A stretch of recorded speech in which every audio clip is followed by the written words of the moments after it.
1형 풀어드릴게요. 1형. 아까 파력에 비하면 좀 수월하셨죠? 풀기에. 1형은 좀 기본적인 내용에 대한 문제가 많았고요. 일단은 풀어드릴게요. 1형의 1번. 주택화재보험과 일반화재보험 보통 약관에서 공통으로 보장하는 위험이 아닌 것은 정답 3번 폭발 파열이죠. 폭발 동그라미 파열 동그라미. 폭발 파열은 어디서만 보상한다고 했어요? 주택화재보험에서만 보상한다라고 했죠. 폭발 파열은 주택화재보험에서만 보상한다. 수도관 파열 보상한다고 했어요? 안 한다고 했어요? 안 한다라고 했죠. 수도관 파열은 보상하지 않는다라는 거 기억해 두셔야 돼요. 수도관 파열은 보상하지 않는다. 2번. 화재보험 장기계약의 일시나 보험료율 적용에 대한 설명 중 옳은 것은 정답 1번이에요. 보험기간이 1년 초과 3년 이하인 보험계약에 적용한다. 정답 1번이고요. 장기계약은 아까 오전에도 정리해드렸죠. 어떻게 정리해드렸어요? 일단은 1년에서 2년, 1년에서 2년은 앞에 뭐가 오는지는 중요하지 않고 175% 뒤에 그리고 얘 2년 꼬리처럼 붙어 있으니까 2년 단기율 들어간다라고 했죠. 그리고 2년 같은 경우에는 동일하게 175% 오는데 뒤에 아무것도 안 오니까 얘도 뒤에 아무것도 안 온다라고 했어요. 그리고 2년에서 3년인 경우에는 250% 오는 거 알아두시라고 했죠. 그리고 3년이 꼬리처럼 붙어 있으니까 얘 3년 단기율 들어가는 것. 그리고 3년으로 끝나는 애들은 똑같이 250%로 끝나고 뒤에는 아무것도 안 온다라는 거 그거 알아두셔야 돼요. 175%, 250% 기억해 두시고 뒤에 2년, 3년 오는 것들 체크하고 알아두셔야 돼요. 3번 볼게요. 3번. 화재보험의 알리르모 사항 중 틀린 것은 정답 4번이에요. 건물 구조물을 변경, 개축, 증축 계속하여 10일 이상 수선할 때 통지하여야 한다라고 나와 있는데 10일 이상이 아니고 15일 이상 수선할 때 통지해야 한다라고 했죠. 통지 의무 위반하면 회사가 뭐 할 수 있다고 했어요? 해지할 수 있다라고 했죠. 통지 의무 위반하면 해지할 수 있다. 4번. 손해사고 기준 배상책임보험에 해당하지 않는 것은 정답 4번이에요. 임원 배상책임보험이라고 나와 있는데 임원 그리고 또 하나 뭐 있었어요? 전문의. 임원과 전문의는 배상 청구 기준 배상책임보험이었어요. 임원 전문의는 배상 청구 기준 배상책임보험. 임원과 전문의는 배상 청구 기준 배상책임보험.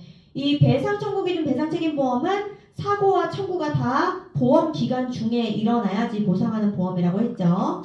배상 청구 기준 배상책임보험은 보험 기간 중에 사고가 발생하고 보험 기간 중에 보험금을 청구해야 보상하는 보험이다. 5번. 도난보험에 대한 설명 중 틀린 것은 정답 3번이에요. 수탁물의 절도 또는 강도의 도난행위로 입은 직접 손해는 보상하지 않는다라고 나와 있는데 수탁물에 대한 도난 손해를 보상합니다. 그래서 보상하지 않는다라고 나온 3번이 틀렸다라고 보시면 되고요. 6번.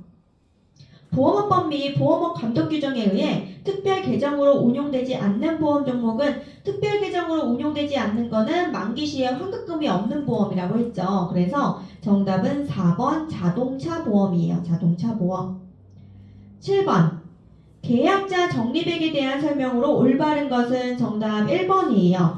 보험회사가 보험계약에 대한 책임이행을 위해 의무적으로 적립하는 법정 적립금이 계약자 적립액에 대한 정의였죠. 8번.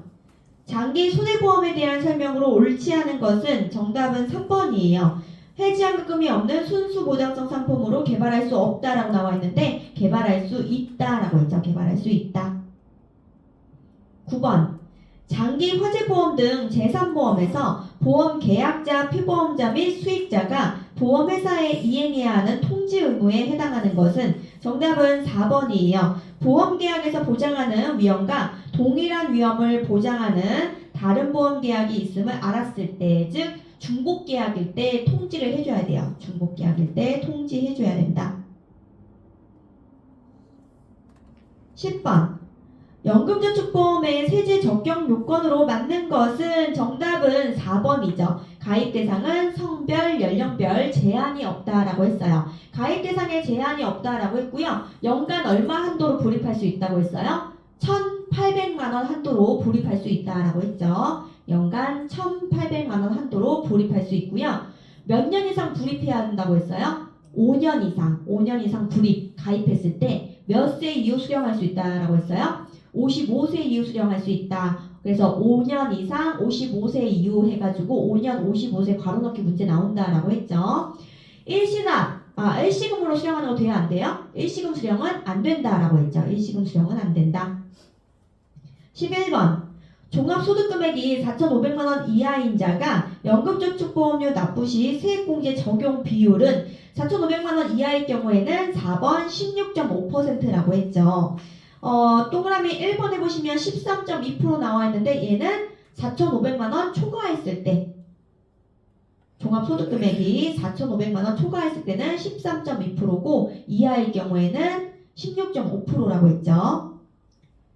12번 퇴직연금제도의 도입 취지에 해당하지 않는 것은 정답 4번이에요. 국민연금 기금 고갈 대비 아니고요. 그리고 또 하나 기억해 두셔야 될 게 기업의 투자이익 창출이라고 나오면 걔도 도입 취지에 해당하지 않는 것에 대한 정답이라고 보시면 돼요. 그 옆에다가 기업의 투자이익 창출 적으시면 좋겠죠. 13번 자동차 보험의 특성에 대한 설명으로 틀린 것은 정답 2번이에요. 모든 교통사고에 대한 형사책임 면제를 통한 개인생활의 안정도모라고 나와 있는데 모든 교통사고에 대한 형사책임 면제 아니라고 했죠. 사망, 뺑소니, 중상해, 12대 중과실 이런 사고의 경우에는 형사처벌의 대상이 된다라고 했죠. 사망, 뺑소니, 중상해, 12대 중과실 사고의 경우에는 형사처벌의 대상이 된다. 14번 자동차보험 대인배상 2에서 피보험자에 해당되지 않는 것은 정답은 1번이에요. 자동차를 취급하는 것을 업으로 하는 자로서 업무로서 위탁받은 피보험 자동차를 사용 또는 관리하는 자동차 정비업자 같은 경우에는 대인배상 2에서 승낙 피보험자로 보지 않는다라고 했죠. 그래서 정답은 1번이에요. 15번 자동차 보험 보험료 분할납입 특약에 대한 설명 중 맞는 것은 정답 1번이에요. 약정한 납입일 시부터 30일간 납입 최고 기간을 둔다. 다음 날부터 30일 그거 아니에요? 다음 날 말일까지인가? 질문을 이따 받을게요. 자, 16번 볼게요. 다음 중 승낙 피보험자를 바르게 설명한 것은 정답 4번이에요. 승낙 피보험자는 기명 피보험자의 승낙을 얻은 자라고 했죠. 기명 피보험자의 승낙을 얻은 자가 승낙 피보험자라고 했고요. 이 문제 푸실 적에 허락 피보험자의 승낙이라든지 신중 피보험자의 승낙이라는 단어가 지문에 나오면 걔는 틀리는 내용이라고 보시면 되세요. 허락 피보험자의 승낙이라든지 신중 피보험자의 승낙 나오면 걔는 틀리는 내용이다. 17번 자동차 사고에 따른 권리와 의무에 대하여 바르게 설명한 것은 정답은 3번이에요. 배상책임 사고 시 피해자는 보험회사에 직접 손해배상을 청구할 수 있다. 그래서 피해자의 직접 청구권을 인정한다라고 우리 배웠죠. 그래서 정답은 3번이에요. 동그라미 1번에 보시면 자동차 사고의 운전자만이 민사상책임, 형사상책임, 행정상책임을 진다 라고 나와 있는데 운전자 책임이 아니고 운행자 책임이라고 했죠. 운행자. 2번 민법 제756조에 따른 배상 책임을 진 사용자는 피용자에 대하여 구상권을 행사할 수 없다라고 나와 있는데 구상권 행사할 수 있어요. 이건 뭐냐면 사장님이 김기사 고용해가지고 김기사로 하여금 운전하게 하다가 김기사가 사고를 냈다 그러면 사장님이 대신해서 배상할 수 있어요. 그리고 사장님은 그 김기사한테 그 돈 돌려달라고 할 수 있다는 얘기예요. 구상권이라는 그거예요. 그래서 행사할 수 있어요. 동그라미 4번에 보시면 고의와 달리 경과실의 위법행위로 타인에게 손해를 가한 자는 그 손해를 배상할 책임이 없다라고 나와 있는데 경과실이든 중과실이든 간에 과실이 있으면 배상 책임이 있는 거예요. 경과실이든 중과실이든 과실이 있어서 타인에게 손해를 미쳤다 그러면 배상 책임이 발생하는 거예요. 그런데 책임이 없다라고 나와서 틀린 거예요. 4번. 18번. 보험업법상 모집 종사자의 정의를 바르게 설명한 것은 정답은 2번이에요. 보험 대리점 끝에 가서 보시면 대리하는 자라고 나와 있죠. 대리점은 대리하는 자라고 했고요. 설계사, 중개사는 뭐 하는 자라고 했어요? 중개하는 자라고 했어요. 설계사, 중개사는 중개하는 자, 대리점은 대리하는 자. 그래서 정답은 2번이에요. 19번. 모집 종사자의 권한이 바르게 짝지어진 것은 권한은 누구만 있다고 했어요? 대리점만 있다라고 했죠. 그래서 무슨 권이 있다는 대리점만 쓸 수 있고 설계사, 중개사는 권이 없다라고 했죠. 그래서 바르게 짝지어진 것은 정답 1번이에요. 보험 설계사는 계약 체결 권이 없다. 자, 2번 틀렸죠? 보험 대리점은 고지 의무 수령 권이 없다라고 나와 있는데 권이 있다라고 했죠. 대리점만 권이 있고 설계사, 중개사는 권이 없다라고 했어요. 나머지 그 밑에 보시면 보험 중개사, 보험 설계사 모두 권이 없다라고 나와야지 맞는 내용이 되는 거예요. 20번. 다음 보험 판매 프로세스에 대한 설명으로 올바른 것은 정답은 3번이에요. 계약 체결은 영업의 최종 목표이다. 3번이 정답이고요. 동그라미 1번에 보시면 정보 수집 땡땡 그 줄 끝에 가서 보시면 최적의 위험 보장 설계 단계라고 나와 있어요. 최적의 위험 보장 설계 단계는 가입 권유 단계라고 했죠. 정보 수집이 아니고 가입 권유예요. 가입 권유. 동그라미 2번에 보시면 가입 권유 땡땡 옆에 보시면 정확한 보험 가입에 대한 최종 확인 및 완전 판매의 실현 단계라고 나와 있는데 완전 판매의 실현 단계는 소개 확보 단계라고 했죠. 가입 권유 단계가 아니고 소개 확보 단계예요. 소개 확보. 동그라미 4번은 증권 전달이라고 나와 있는데 얘는 그 줄 끝에 가서 보시면 정보 수집 단계라고 나와 있기 때문에 얘는 정보 수집 단계다라고 보시면 되세요. 증권 전달이 아니고 정보 수집 단계. 21번. 보험 상품은 금속법상 다음 금융 상품 유형 중 어디에 해당하는가? 보험 상품은 보장성 상품이라고 했죠. 그래서 정답은 3번이에요. 3번. 동그라미 1번에 보시면 예금성 상품이라고 나와 있는데 예금성 상품은 말 그대로 예금이라고 보시면 돼요. 예금. 그리고 동그라미 4번에 보시면 대출성 상품은 제가 보험계약 대출 하나 알아두시라고 했죠. 보험계약 대출. 예금성 상품은 말 그대로 예금이라고 보시면 되고 대출성 상품은 보험계약 대출이라고 보시면 돼요. 22번. 위험의 관련 개념들을 현실화 과정에 따라 순서대로 나열한 것은 위험 관련 개념은 위, 사, 손 앞글자만 따서 기억을 해두시라고 했어요. 그래서 정답은 3번이에요. 그래서 밑에 위 동그라미, 사고에 사 동그라미, 손에 손 동그라미 해서 수업 시간에 동그라미 치셔가지고 앞글자 따서 기억을 해두시라고 했죠. 23번. 보험 가입 대상이 되는 위험의 특성이 아닌 것은 정답은 2번이에요. 측정이 불가능하지만 이라고 나와 있는데 보험 가입 대상이 되려면 측정이 가능해야 돼요. 그래서 불가능이 틀렸다라고 보시면 돼요. 24번. 보험 사기에 대한 설명 중 맞는 것은 정답은 1번이에요. 보험 사기방지 특별법상 보험 사기 행위라 함은 보험 사고의 발생 원인 또는 내용에 관하여 보험자를 기망하여 보험금을 청구하는 행위를 말한다. 동그라미 2번에 보시면 보험금 지급 요건이 되는 사고 등을 고의로 조작하여 이렇게 나와 있는데 고의로 조작하는 것은 경성사기라고 했죠. 경성사기. 연성사기라고 나와 있는데 연성사기가 아니고 경성사기예요. 경성사기. 동그라미 3번에 보시면 보험사고 발생 시 보험금 청구액을 부당하게 과장 확대하는 보험사기를 이렇게 나와 있는데 경성사기라고 한다. 경성사기가 아니고 연성사기라고 한다라고 했죠. 부당하게 과장 확대하는 것은 연성사기. 그리고 동그라미 4번. 경성사기를 다른 말로 기회사기라고도 한다라고 나와 있는데 연성사기를 기회사기라고 한다라고 했죠. 25번. 보험 약관의 교부 및 설명 의무에 관한 설명으로 틀린 것은 정답 4번이에요.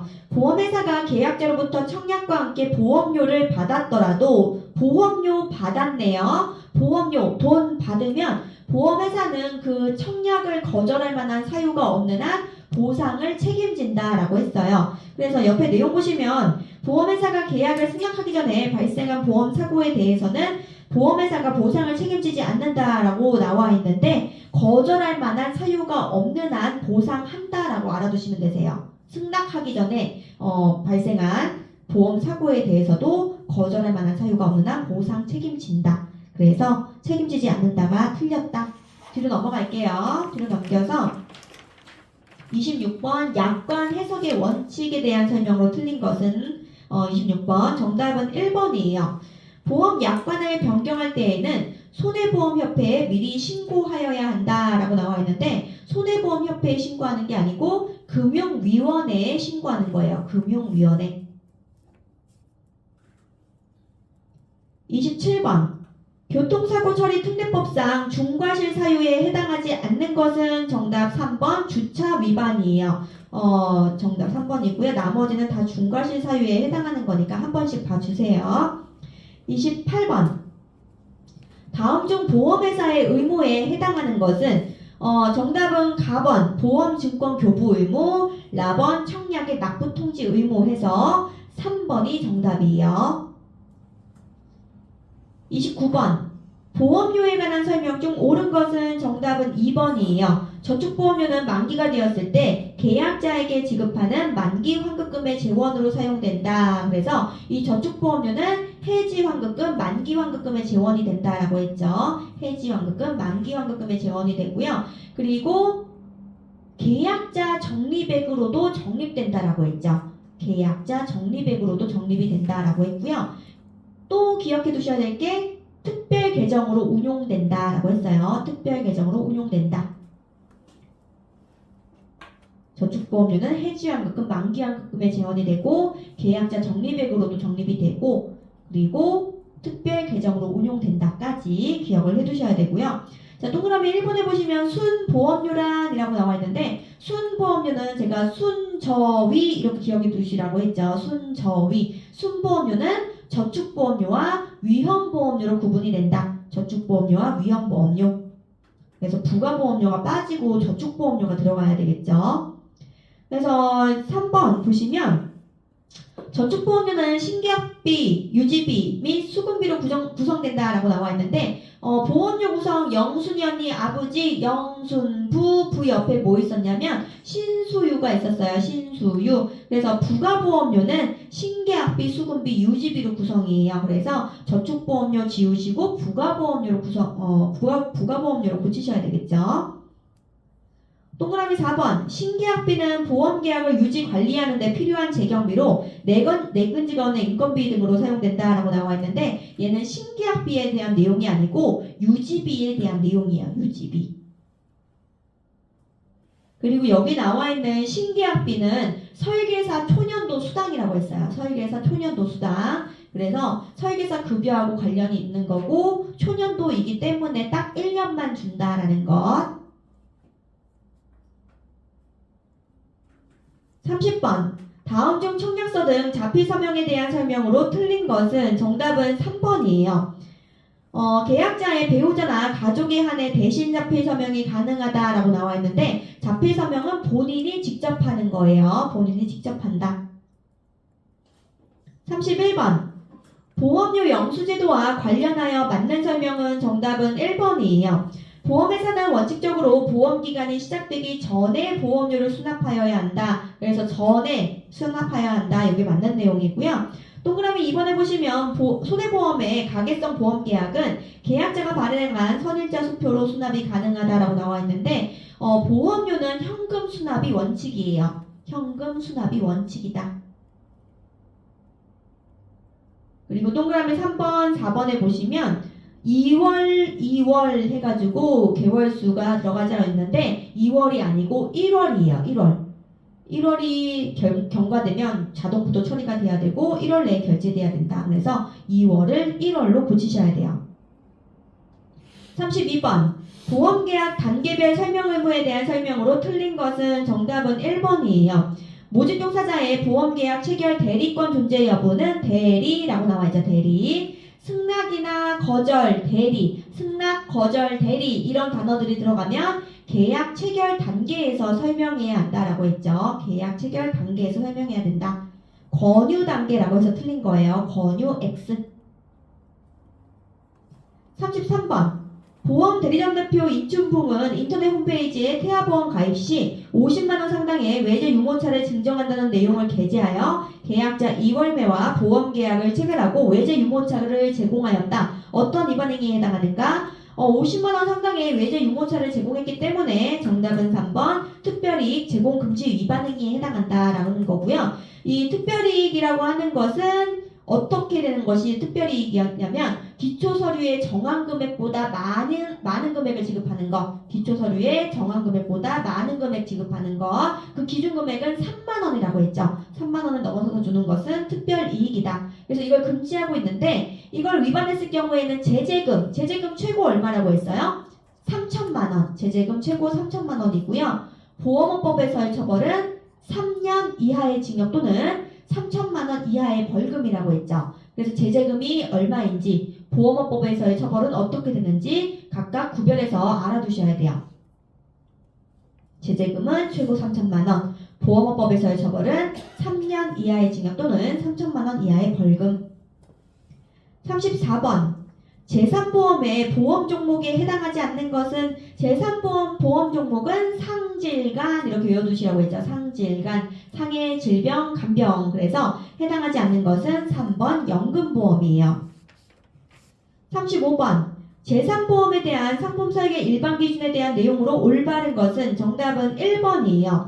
손해보험회사는 상해보험에 대해 저축성보험으로 개발이 가능하다. 손해보험회사, 상해보험, 저축성보험이라는 거 동그라미 쳐두시고 알아두세요. 손해보험회사 동그라미, 상해보험 동그라미, 저축성보험 동그라미. 그리고 보험기간은 몇 년 이내라고 했어요? 15년 이내라는 거 기억해 두셔야 돼요. 보험기간은 15년 이내. 36번. 재산보험에 대한 설명으로 올바른 것은 정답 4번이에요. 손해보험회사는 질병 사망을 특약의 형식으로만 운영할 수 있다. 해서 손해보험회사의 질병 사망 같은 경우에는 항상 특약이라고 했죠. 그렇기 때문에 기본계약으로 영위할 수 있다라고 나오면 걔는 틀리는 내용이고요. 만기는 80세라고 했어요. 만기는 80세. 가입금액은 개인당 2억이라고 했죠. 그리고 보장성 보험이라고 했어요. 보장성 보험. 38번. 법률상 보험계약의 무효에 해당하는 것은 정답 3번이에요. 만 15세 미만자의 상해 사망을 보상하는 보험계약 해서 15세 미만자, 심신상실자, 심신박약자의 사망보험은 무효다라고 했죠. 이 무효 사유는 어디에 규정되어 있다고 했어요? 상법에 규정이 되어 있다라고 했죠. 그리고 이거 말고 또 무효 사유가 뭐가 있었어요? 타인의 사망보험 계약에서 계약 체결 시까지 타인의 동의를 받지 않은 경우 무효라고 했죠. 그렇지만 단체보험의 경우에는 동의 생략이 가능하다라고 했고요. 그리고 세 번째 뭐가 있었냐면 이미 보험 사고가 객관적으로 확정된 경우도 무효라고 했어요. 마지막 네 번째 사기로 인한 초과 중복보험도 무효라고 했죠. 그 경우에는 초과된 부분만 무효가 아니고 전부 무효다라고 했어요. 37번?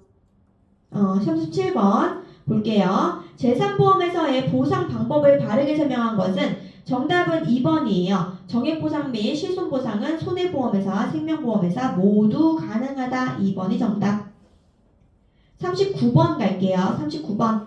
상해보험에서 보험사고 성립 3요소로 바르게 짝지어진 것은 상해사고는 급격하고도 우연한 외래의 사고라고 했어요. 그래서 급격, 우연, 외래 해서 2번이 정답이에요. 40번. 상해보험의 특징으로 보기 어려운 것은 정답은 3번이에요. 계약자는 수익자를 지정할 수 없다라고 나와 있는데 계약자가 보험 수익자를 지정하고 변경할 수 있다라고 했죠. 그래서 보기 어려운 것은 3번이에요. 지정할 수 없다. 41번 보시면 상해보험에서 보험 수익자를 지정할 권리가 있는 사람은 정답은 1번 보험 계약자죠. 계약자가 수익자를 지정하고 변경할 수 있다. 아까 앞에서 했었죠.